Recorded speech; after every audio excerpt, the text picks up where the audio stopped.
ಅನ್ನೋದು ಬಗ್ಗೆ ವಿಚಾರ ಮಾಡಬೇಕಾಗಿದೆ. ಲೋಕಲ್ ಜನ ಅಲ್ಲೇ ವಿಶೇಷವಾಗಿ ನಿಮ್ಗೆ ಹೇಳಿದಂಗೆ 80 ಸಾವಿರ ಜನ ಮುಸ್ಲಿಮ್ಸ್ ಇರೋದರಿಂದ ಅವ್ರ ಮನಸ್ಸಿನಲ್ಲೇ ಇವತ್ತು ನಮಗೆ ಅನ್ಯಾಯ ಆಗ್ಯದಪ್ಪ, ನಮಗೆ ಟಿಕೆಟ್ ಸಿಕ್ಕಿದ್ರೆ ನಮ್ಮ ಮನುಷ್ಯ ಒಬ್ಬರು ಇರ್ತಿದ್ರು ಅನ್ನುವಂಥ ಭಾವ ಇವತ್ತು ಬೆಳೆದು ನಿಂತು ಬಿಟ್ಟದೆ ಇವತ್ತು. ಈಗ ಅವರೆಲ್ಲರೂ ಒಂದಾದ್ರಪ್ಪ ಅಂದ್ರೆ ಮೋಸ್ಟ್ಲಿ ಈಗ ನಿಮಗೆ ಹೇಳಿದಂಗೆ ಶಾಮನೂರ ಶಿವಶಂಕರಪ್ಪನವರ ಮೊಮ್ಮಗ ಸಮರ್ಥ ಸೋಲುವ ಸಾಧ್ಯತೆಗಳು ಹೆಚ್ಚಾಗಿದ್ದಾವೆ. ಈಗಿನ ಅಲ್ಲಿ ವರದಿಗಳ ಪ್ರಕಾರ ಆಯಿತು, ಮತ್ತೊಂದು ಆಯಿತು, ನೋಡ್ತಾ ಇದ್ದೀವಿ ಡೆವಲಪ್ಮೆಂಟ್. ವಿಶೇಷವಾಗಿ ಮುಸ್ಲಿಂ ಸಮುದಾಯ ಅಂತ ಸಾದಿಕ್ ಪೈಲ್ವಾನರಿಗೆ ವಿಶೇಷ ಬೆಂಬಲ ಸೂಚಿಸುವಂಥ ಎಲ್ಲ ಅವಕಾಶ ಹೆಚ್ಚಿರೋದ್ರಿಂದ ಇವರು ಗೆದ್ದು ನಾಳೆ ಕಾಂಗ್ರೆಸ್ಸಿಗೆ ಬರ್ತಾರಾ ಇಲ್ವಾ ಅನ್ನೋದು ನಂತರದ ವಿಷಯ. ಗೆದ್ದ ಮೇಲೆ ಏನಾಗ್ಬೋದು ಅಂತೇಳಿ ಅದು ಒಂದಂತೆ ಸತ್ಯದ.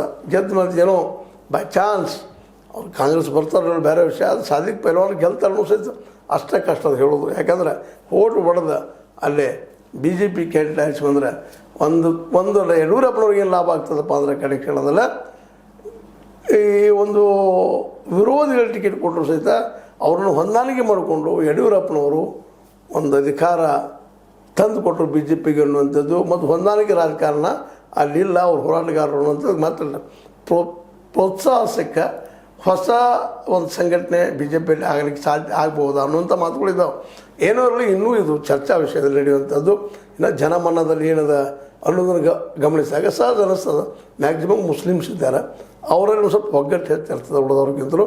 ಮೋಸ್ಟ್ಲಿ ಅವರೆಲ್ಲರೂ ಕೂಡ ಶಾಮನೂರು ಶಿವಶಂಕರಪ್ಪರ ಒಂದು ಕುಟುಂಬ ರಾಜಕಾರಣಕ್ಕೆ ಪೆಟ್ಟು ಕೊಡ್ಬೋದಾ, ಅದು ಕೊಡೋ ಜೊತೆಗೆ ಕಾಂಗ್ರೆಸ್ ಪೆಟ್ಟು ಬೀಳ್ಬೋದಾ ಅನ್ನುವಂಥ ಮಾತನ್ನು ಈ ಸಂದರ್ಭದಲ್ಲಿ ಚರ್ಚೆ ಮಾಡ್ತಾ ಏನಾಗ್ತದೆ ನೋಡೋಣ ಅಂತ ಹೇಳ್ತಾ, ಒಟ್ಟಾರೆಯಾಗಿ ದಕ್ಷಿಣ ದಾವಣಗೆರೆ ಇವತ್ತು ಕುತೂಹಲ ಮೂಡಿಸೋದು ಅಂತ ಹೇಳ್ತಾ, ಇದು ನಿಮ್ಗೆ ಲೈಕ್ ಆಗಿರ್ಬೋದು. ಲೈಕ್ ಮಾಡಿ, ಶೇರ್ ಮಾಡಿ, ಕಮೆಂಟ್ ಮಾಡಿ, ಜೊತೆಗೆ ಸಬ್ಸ್ಕ್ರೈಬ್ ನಿಲ್ಲಿಸಬೇಕು ಹೋಗ್ಬೇಡ್ರಿ. H16 ನ್ಯೂಸ್ ಅರ್ಥ ಚಿತ್ರ ಸತ್ಯದ ಕೈಗಂಡೆ ವಂದನೆಗಳು.